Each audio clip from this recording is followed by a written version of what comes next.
महाराज की जय। सभी सुंदर साधु की जय।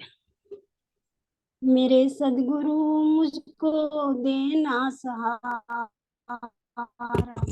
मेरे सदगुरु मुझको दे, मैं सुबह शाम तुमको ध्याती रहूं। मैं सुबह शाम तुमको ध्याती रहूं। मैं तेरे नाम मुझको प्राणों से प्यारा। कहीं छूट जाए ना दामन तुम्हारा। मेरे सदगुरु मुझको देना सहारा।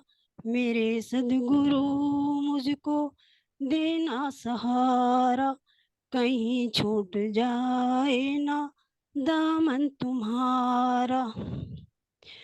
बड़ी भूल की जो मैं दुनिया में आई। बड़ी भूल की जो मैं दुनिया में आई। ब्याज गवाया और मूल गवाया। ब्याज गवाया और मूल गवाया। ना भेजना मुझको जग में दोबारा। ना भेजना मुझको जग में दोबारा। कहीं छूट जाए ना दामन तुम्हारा। कहीं छूट जाए ना दामन तुम्हारा। मेरे सदगुरु मुझको देना सहारा। मेरे सदगुरु मुझको देना सहारा। प्रणाम जी। प्रणाम जी, प्रणाम जी। बोले श्री प्राणनाथ प्यारे की जय। श्री सतगुरु महाराज की जय।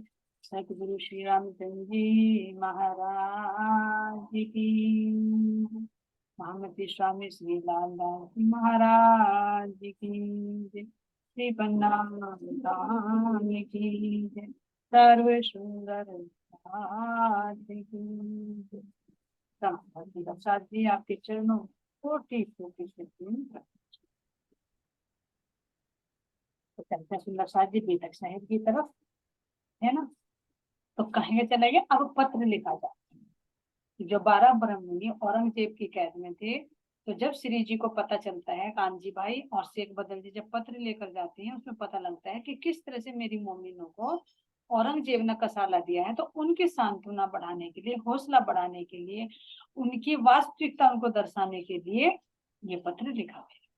तो पत्र में सबसे पहले क्या लिखते हैं, स्वामी लालदास जी कह रहे हैं कि जैसा श्री जी ने लिखा है वैसा ही मैं तुमको ये बता।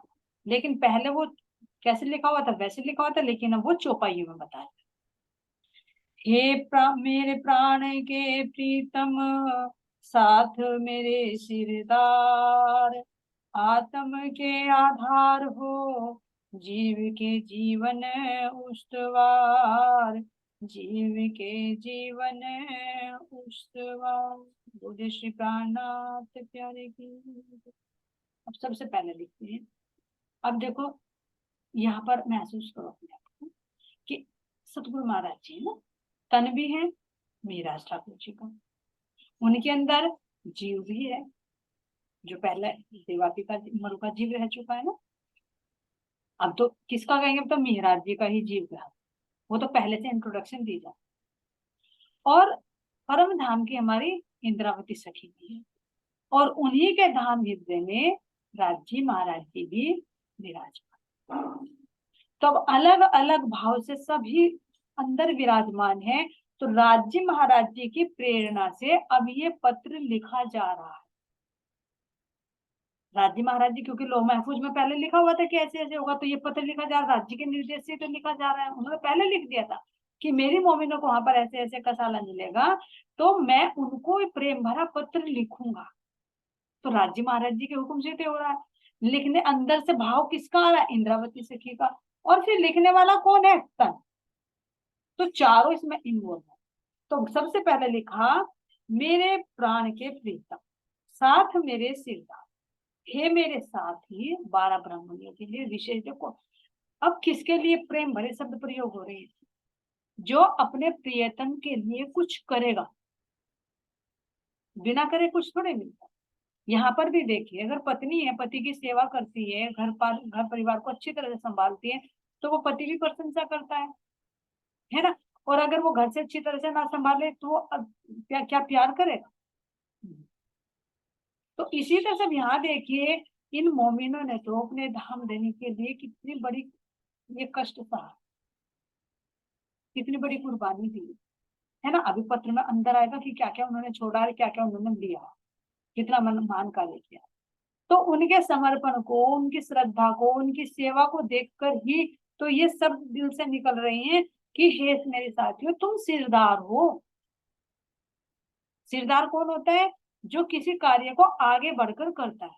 पीछे तो दुनिया चलती है, अनुकरण करने वाले तो बहुत होते हैं, लेकिन जो पहली बार चले तो वास्तव में वो सिरदार हो। जैसे हमारी श्यामा महारानी हमारी शिरमोर है, क्योंकि इस वीरान संसार में आके उन्होंने पहले अपने निजानंद की खोज की, परमात्मा को पाने की राह बताई, तो वही तो हमारी सिरदार है। तो इसी तरह से अब यहाँ पर कह रहे कि औरंगजेब के पास कोई जाने के लिए तैयार तो नहीं था, लेकिन ये सिरदार बने सुंदर साहब, क्योंकि इन्होंने उसी के किले में जाकर उसी के धर्म ग्रंथों के बारे में इमाम मेहंदी की सूचना दी। जो बिल्कुल जो डर लगता था कि औरंगजेब से बात कैसे करें, तो ऐसे इन्होंने आगे बढ़कर ये कार्य किया, तो इनको क्या मिली उपाधि? सिरदार, शिरोमणि। 12,000 मोमिनों की शिरोमणि कहते। अब क्या कह रहे? मेरे प्राण के प्रियतम, आप मेरे प्राणों के प्रियतम हो। यानी इंद्रावती सखी के अंदर जो कह रही है कि मेरे अंदर जो तन है, मेरे अंदर जो जीव है, मैं इस जीव को तुम्हारे पर वार दूं, मेरे प्राणों से भी तुम प्रियतम हो, क्योंकि मैं तो फिर भी यहाँ पर हूँ, लेकिन तुम तो उसके किले में, उसके गढ़ में जाकर वहां पर कसाला झेला है। तो जब बहुत अच्छा कोई काम कर दे, उसको प्यार उमड़ कर आए, तो कहते अरे तेरे पे मैं अपनी जान भी दे दूं, और दे भी देते, यहाँ पर भी दे भी देते, मोह में भी दे देते कि तू मेरे लिए मर जा, मैं तेरे लिए दे। तो ये तो इतना महान कार्य है। तो इसलिए कह रहे तुम मेरे प्राणों के प्रियतम हो। प्रियतम यानी एक प्रिय, एक प्रियतर, एक प्रियतम, सबसे श्रेष्ठ, सबसे प्रिय। तो तुम 12 मोमिनो मेरे प्राणों से भी मुझे ज्यादा प्रिय, मेरी आत्मा के आधार हो। अब आत्मा आ गई यहाँ पर, प्राण जीव आ गए, तो कह रहे मेरी आत्मा के तुम आधार हो। अब इंद्रावती सखी कह रही है कि जो इंद्रावती सखी है और जो सखियां हैं, ये अलग थोड़ी है, एक दूसरे के आधार है। और क्या कह रही है? तथा निश्चय ही आप मेरे जीव को जीवन देने वाले। जो जीव है अंदर, उसको जीवन किससे मिलेगा? अब ये जीव का जीवन भी कौन हो गए? धामधनी, प्राण प्रियतम। तो अब किससे चलता है ये जीव भी? इस जीव का जीवन कौन हो गए? धामधनी। तो जो धामधनी पर कुर्बान होंगे, तो उस जीव को जीवन किससे मिलेगा? उन्हीं मोमिनों से मिलेगा। जैसे अब हम कहे कि हमारा जीव है, तो इस जीव का जीवन कौन है? हमारे धाम के धनी है, जिनके मुखारविंद से ये वाणी अवतरित हुई, हमारे सतगुरु महाराज जी हैं, जिनकी कृपा से हम इसको समझ पा रहे हैं। तो मेरे जीव को जीवन देने वाले भी तो यही है। तो जो धर्म के लिए समर्पित हो जाए, तो वास्तव में वही तो जीवन देने वाले हैं। कितने ऊंचे ऊंचे शब्दों का प्रयोग यहाँ पर श्री जी ब्रह्मात्माओं के लिए करते हैं। मेरे प्रेम भीने श्री साथ जी, मेरे साचे सूरधीर, पाँव भर दिखावत रूह को, तुम बैठे हो हक के पीर। अब यहाँ तन पे से ध्यान को हटाकर कह रहे हैं, मेरे प्रेम में भीने साथ जी, हे श्री साथ जी, मेरे सुंदर साथ, शिरोमणि सुंदर साथ, तुम तो प्रेम में भीगे हुए, तुम्हारा रोम रोम तो धामधनी के प्रेम से गलित गात हो रहा है, तभी तो तुम अपने तन मन धन सबको कुर्बान करके वहां पर चले गए, मौत की भी परवाह नहीं की, है ना। किस तरह से तुम प्रेम में नख से सिख तक भीगे हुए, क्योंकि प्रेम के बिना ना समर्पण होता है, और बिना पहचान के समर्पण नहीं। तो श्री जी के स्वरूप की पहचान है, तभी तो समर्पण किया, तभी तो प्रेम उमड़ा, प्रेम उमड़ा तो समर्पण कर दिया। अब यहाँ पर कह रहे कि तुम तो प्रेम में भीगे हुए हो, मेरे साचे सूरवीर, तुम मेरे सच्चे ऐसे सूरवीर हो जिन्हें मौत का भी डर नहीं है। जैसे सूरवीर किसको कहते हैं, जैसे यहाँ पर कोई युद्ध में जाता है ना, तो जब युद्ध में जाता है तो उसे पता नहीं होता कि तू मरेगा या बचे, चाहे भले ही मौत क्यों ना आ जाए, लेकिन वो युद्ध में डटा रहता है ना, धैर्यशाली होता है। तो ऐसे ही कह रही है इन 12 ब्रह्मणियों को कि तुम्हें पता है कि तुम्हारे सिर पर वहां मौत आ सकती है, लेकिन फिर भी तुमने कैसे सूरता दिखाई पर सूर्य। और ये नहीं कि तुम्हें जब कसाला दिया गया, तो जैसे एक सैनिक होता है, जब युद्ध में लड़ाई बजती है तो युद्ध भूमि छोड़कर नहीं भागता, वहीं पर शहीद हो जाता। तो ऐसे ही तो तुम भी हो कि तुम्हें कसाला दिया तो तुमने वहां से भागने की कोशिश नहीं की, चलो छुटकर हम भागे यहाँ से। नहीं, उसके बावजूद भी तुमने काजी से बात की, ज्ञान चर्चा की बात की, तुम वहां से चले नहीं, फिर भी तुमने मुझे पत्र भिजवा, वहीं रह रहे हो अभी उसके घर में। तो तुम मेरे सच्चे सूरवीर हो, क्योंकि तुम्हारे अंदर वो धैर्य है, तुम्हारे अंदर वो वीरता है, जिस वीरता को देखकर आगे आने वाले सुंदर आदमी तुम्हारे इन परीक्षितों पर चल। पांव भर दिखावत रोको तुम बैठे हो हक्के की।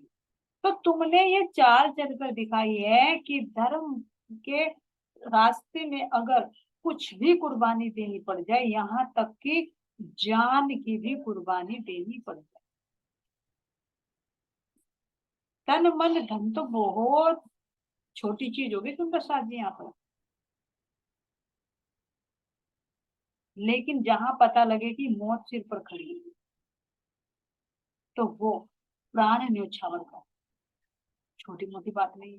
तो कह रहे हैं कि तुमने समर्पण करके दिखाया है, और आगे आने वाली रूहों के लिए तुम प्रेरणा स्रोत बने हो, और तुम बैठे हो हक के।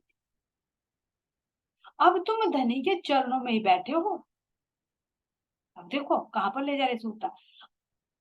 इस पत्र के माध्यम से श्री जी बता रहे हैं कि तुम्हारी परात्म तो कहाँ बैठी है, मूल मिला में, धनी के चरणों में बैठी है ना। तुम अपनी सूरता को देखो, और वो सूरता यहाँ खेल को देख रही है, इस खेल में। तो इस खेल में तुम्हारे तन को ये कसाला दिया गया, तो ये दुख तुमने वहां तो नहीं झेला था इतनी एक सखी के लिए। भाई सकुमार को, अपनी सखी को तुम ये मेरा संदेश देने के लिए तो जा रहे हो, तो तुमने परम धाम में तो ऐसा काम नहीं किया था ना कि हम पुखराज पर्वत से होज को सर पर चले अपनी सखी को बताने के लिए, वो तुम्हें पकड़कर वहां तोड़ती हो, तो वहां तो नहीं किया। तो तुम देखो कि तुम परम धाम में तुम्हारी परात्म धनी के पास में बैठी है, और वहां बैठे बैठे तुम ये खेल देख रहे हो, और खेल में तुम्हारे तनों को कसाला दिया गया, तो ये तन तो तुम हो ही नहीं।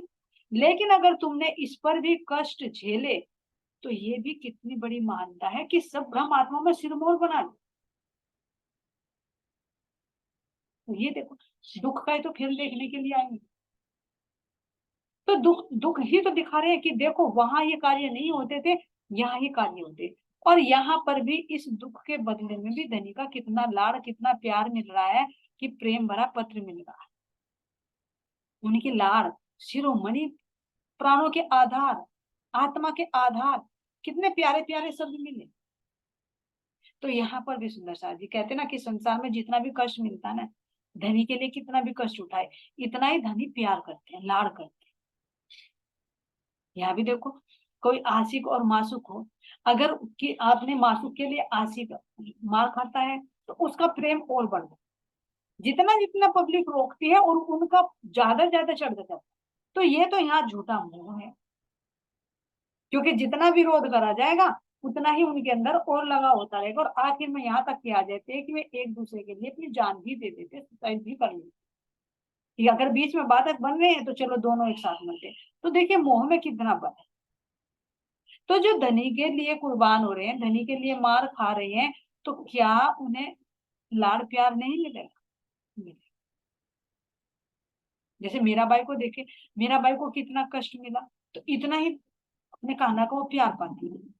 घर भी छूट गया है ना, वृंदावन में जाकर रहने लगी, जेठ ने भी, सास ने भी, ससुर ने भी किस तरह से परेशान किया, संसार भी बैरी बन गया, लेकिन वो देखिए फिर भी क्या कोई रोक पाया। इसी तरह सुंदर साथ जी, अगर हमारे सामने भी घर की, परिवार की, शरीर की बहुत रुकावटें आएंगी, लेकिन अगर हम उन रुकावटों का सामना करते करते धनी के चरणों को ना छोड़े, कोई कहे ना कि जितना तू कष्ट दे रहा ना तो दे ले, मेरा इतना ही प्यार बढ़ता चला। जैसे जैसे श्री जी को बिहारी जी रोकते चले गए, उनके अंदर और वो जोश आता रहा, तभी बिहारी इंद्रावती सखी ने कहा, धन धन मेरी रतन बाई, तेरे कारण ही तो मुझे धनी मिले। तू ना मुझे कष्ट देते, ना मेरे अंदर विरह होता, तो ना मुझे धन मिलते, तो तूने तो कष्ट देकर मुझे और पक्का किया। तो इसी तरह से यहाँ पर भी सुंदर साथ, अगर परिवार से, रिश्ते से कोई ऑब्जेक्शन उठाता है ना, कोई विरोध करता है ना, तो वास्तव में करने दे, जितना भी विरोध हो रहा है ना, इतना ही धनी का लाड, इतना ही धनी का प्यार मिलेगा, इतने ही हम निखर कर आएंगे। क्यों निखर कर आएंगे? क्योंकि यहाँ के मोह के बंधन टूटते रहेंगे और अपनी आत्मा के स्वरूप में हम खड़े होंगे। तो जैसे इन 12 ब्रह्म मुनियों को लाड़ प्यार मिल रहा है ना, तो अगर हमारे सामने भी कोई रुकावट है, हम उन रुकावटों का सामना करके फिर भी धनी के चरणों में समर्पित रहते हैं, तो वास्तव में धनी लाड़ प्यार करेंगे। सरल तरीके से प्यार निभाए तो उसमें कोई इतने मजेदार नहीं। खेल कब बनता है? जब उसमें थोड़ी सी कठिनाई है, तभी तो खेल बनेगा। तो यहाँ पर यह खेल ही तो देख रहे मूल मिलाकर। धनी ने पहले ही कह दिया था कि यहाँ जो गलबैया डालकर बैठ गई हो, देखता हूँ खेल में जाकर कैसे एक साथ रह पाओगी। वहां एक दूसरे का तुम गला दबाओगी जा जाकर। तो ये खेल यही तो हो रहा है। क्या वो परम धाम की नहीं है? क्या ये परम धाम की नहीं है? लेकिन ये माया में खेल चल रहा है। ऐसे यहाँ पर सुंदर शाह जी, ये रोमांटिक बनाने के लिए, मजेदार खेल बनाने के लिए, ये श्री जी ने ऐसी स्क्रिप्ट लिखी राजी महाराज जी ने अपने दिल में, लोह मैसेज। यहाँ पर भी अगर तुम्हें कोई फिल्म बना दे दे, तो अगर उसमें मतलब प्रेम प्रेम की बातें करते रहे, कोई विलेन ना हो, तो तुम ये कहोगे अरे बड़ी बोरियत है, करके देखना है। ये कहेगा अरे क्या बस ये तो है ही है, उसके बीच में कोई ना आए, है ना, तो ऐसा लगता है कि सब्जी तो खा रहे हैं लेकिन रूखी रूखी खा रहे हैं। अगर उसमें कोई विलन आ जाए और विलन आकर अपना रोल निभाने लगे, तो और आंख खड़ी हो जाएगी, तो उसको और दिखेगी। क्यों? ऐसा लगेगा जैसे सब्जी में और मसाला डाल दिया हो। तो ऐसे धामधनी ने परम धाम में बैठाकर हमें एक खेल दिखा रही है, तो खेल में एक रूह को दूसरी रूह के खिलाफ करके इसमें और ट्विस्ट लगा दिया खेल। इसलिए कह रहे कि परम धाम की दृष्टि से देखोगे तो ये खेल तुम्हें सुखदायी लगेगा, लेकिन खेल की दृष्टि से देखोगे तो ये तुम्हें दुखदायी। इसलिए अब यहाँ कह रहे कि कोई भी कष्ट आए ना, तो ये देखो कि हम तो अपने मूल मिला में बैठे, बाकी सब तो संसार है। बनना, मिटना, मिलना, बिछुड़ना, रूठना, मनाना, सब तो संसार का खेल चल रहा है, चलता है। लेकिन अगर आप ये देखें कि हाँ हमारी परात्म तो मूल मिला में बैठी है, तो ये सब खेल लगेगा ना, किसी के मरने का इतना दुख होगा, ना किसी के बिछुड़ने का होगा। लेकिन जब हम देह की दृष्टि से देखते हैं तो दुख होता है। तो ये सीरीज ने ये इसीलिए लिखा है यहाँ पर, तुम बैठे हो हक के तीर। कभी तुम ये सोच रहे हो अपने तन में आके कि भाई हमें तो यहाँ इतने कष्ट दिए जा रहे हैं, हम तो अपने धनी से भी दूर हो रहे हैं, अपने सतगुरु से भी अलग हो रहे हैं, और जागनी भी नहीं हो रही है। तो हर एक चीज का जो उनके मन में विचार उठ रहे हैं, उन सबका समाधान यहाँ कर रहे हैं। तो ये इसीलिए दिया है कि तुम इस कष्ट को झेल रहे हो, लेकिन झेलते झेलते देखो तुम तो दान धनी के चरणों में बैठे हो, इसको खेल देख रहे हो। तुम्हारे तक वो मार नहीं जा रही है, तुम्हें तो उसके बदले में और शाबाशी मिलेगी, तुम्हें सिरमौर के पद। इसलिए कह रही है कि तुम तो प्रेम में भीगे हुए मेरे सच्चे सूरवीर हो, और तुमने रूहों को एक राह दिखाई है। तो तुम क्या कह रहे हो? तुम देखो कि तुम अपने परात्म को देखो, धनी के नजदीक बैठे। अब देखो, अब यहाँ पर तो बता दे कि मूल मिला बैठे। अब यहाँ पर कैसे कैसे तुमने कार्य किए। जिन लज्जा वैराट बांधिया, तिन लज्जा दिया सिर भान, सब लज्जा का सा सिर ऊंचा किया, सो हुई तुम्हें पहचान। जिस लोक लाज की मर्यादा में कह रहे ना लोक, जिन लज्जा वैराट बांधिया। अब देखो सारे गुण मैंने प्रकाश में शायद उसमें है, सारे गुणों को फिराने का उद्देश्य रखा। लोक, लाज, मद, मत्सर, अहंकार। तो यहाँ पर कह रही कि 14 लोक ब्रह्मांड इस लज्जा में ही तो बंधा हुआ है। और ये लज्जा कितनी रुकावट है। अगर हम नाम लेने लगे, ध्यान करने लगे, तो पहले शुरू में ही ये रहेगा, घर परिवार वाले क्या कहेंगे, है ना। कुछ अलग से कपड़े पहन ले तो अरे लोग लाज दुनिया वाले क्या कहेंगे, है ना। और चलो ये तो आता ही, लेकिन अगर हम आश्रम में भी जाए, कुछ वैसे छोटा काम करने लगे, झाड़ू वाड़ू लगाने लगे, उसमें से जाने लगे, तो ये कहेंगे अरे हमारे सुंदर साथ क्या कहेंगे, यहाँ झाड़ू लगा रहे, मेरा पति क्या कहेगा, घर पे तो झाड़ू लगी यहाँ लगेगी, कहते हैं अधिकतर। लेकिन कह रहे हैं कि ये लोग लाज सबको बांधे रखते, तो ये हमारे बीच में रुकावट बनती है। यही तो लोक लाज वाली साड़ी और चोली फाड़ी थी ब्रज से, नवधा भक्ति का जो नौ लड़ियों का हार था वो तोड़ा था। तो इसी तरह से इन ब्रह्म मुनियों ने ये सब करके यहाँ के विकारों को छोड़कर आत्मा का श्रृंगार धारण कर लिया है। तो इसलिए कह रहे कि तुमने लज्जा, जिस लज्जा ने वैराट को बांध रखा है, तुमने उस लज्जा का सिर फोड़ दिया। कैसे सिर फोड़ दिया?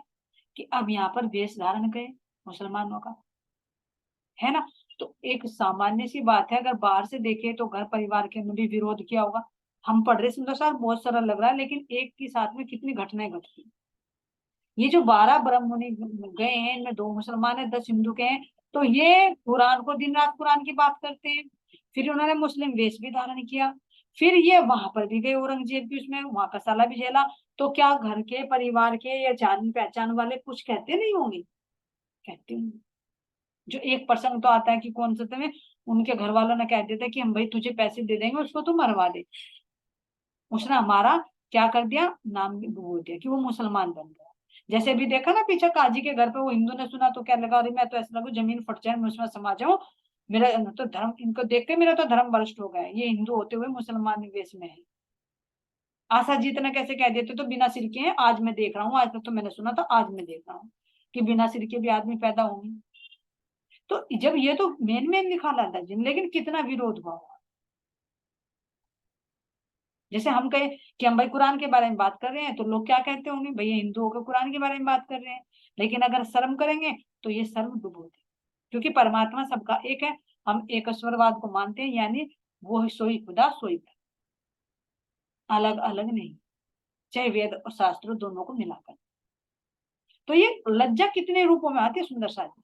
तो यहाँ श्री जी कह रहे हैं कि तुम्हारे सामने जो लज्जा थी कि तुमने मुस्लिम वेश धारण करके तुम उनके पास में गए, तो सबसे पहले तुमने इस लज्जा का ही सिर फोड़ दिया, जो सब आज एक दूसरे के अपने नियमों में बंधे होते कि भाई मैं हिंदू हूं तो मैं मस्जिद में नहीं जाऊंगा, मुल्ला है तो मैं हिंदू में नहीं जाऊंगा, उनको मैं राम राम भी नहीं बोलूंगा। तो उनके अंदर भी तो यही मानसिकता हो रही है, सब इसी अज्ञानता में फंसे हुए।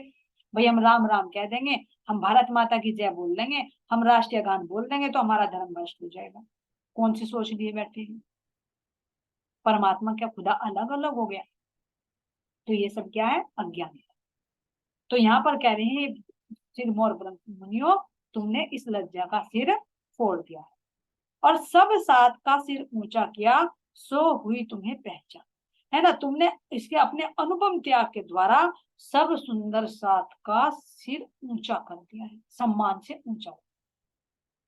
कि वास्तव में ऐसी ऐसी भी ब्रह्म मुनिया है कि जिन्होंने अपने एक अपने परमात्मा की पहचान कराने के लिए, उनका पैगाम देने के लिए संसार में कोई लोग लाज का बंधन नहीं बांधा, और यहाँ तक भी इतने सूरधीर बने कि इस परमात्मा के लिए मार तक। तो ये सब लोग लाज तुमने इन सब का सिर फोड़। आपो पानी संकटारिया मेरे साथ सब शोभा जोग, एक दूजे से सिरो मन आगे कदम धरे इन भोग। हे मेरे सब साथी, आपने अपनी मैं के बंधन को पूर्णतः छोड़ दिया।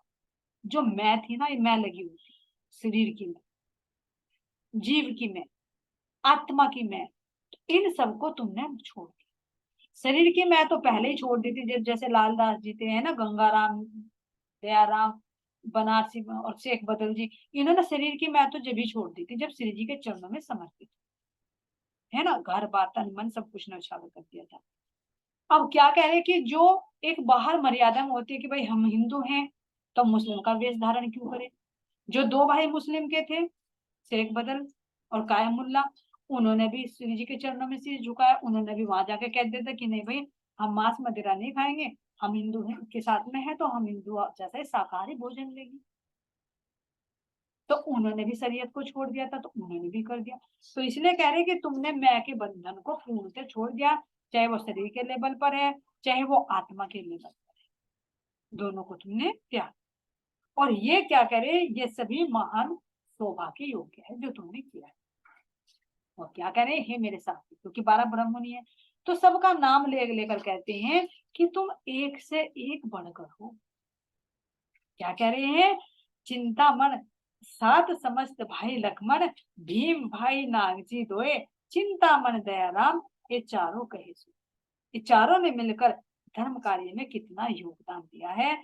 भीम भाई, नागजी भाई, चिंतामणि, दयाराम, है ना। तो और लक्ष्मण भाई, तो ऐसे इन सब के नाम लिख लिख कर श्री जी ने एक एक की प्रशंसा की कि तुमने कितना बड़ा ये समर्पण किया है।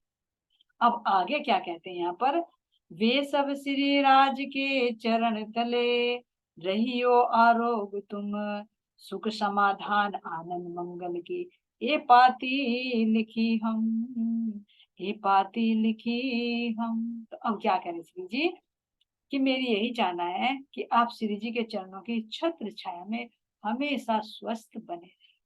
मेरी ये मंगल कामना है कि धाम धनी के चरणों में हमेशा स्वस्थ बने रहे, आत्मा से स्वस्थ बने।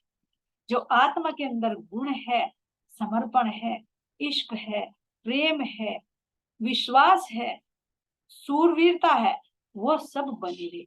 और उसके साथ साथ में तुम्हारे शरीर पर जो कसाला आया है वो भी तुम्हारा जल्दी ही ठीक हो, शरीर भी तुम्हारा स्वस्थ हो और आत्मा भी तुम्हारी स्वस्थ हो।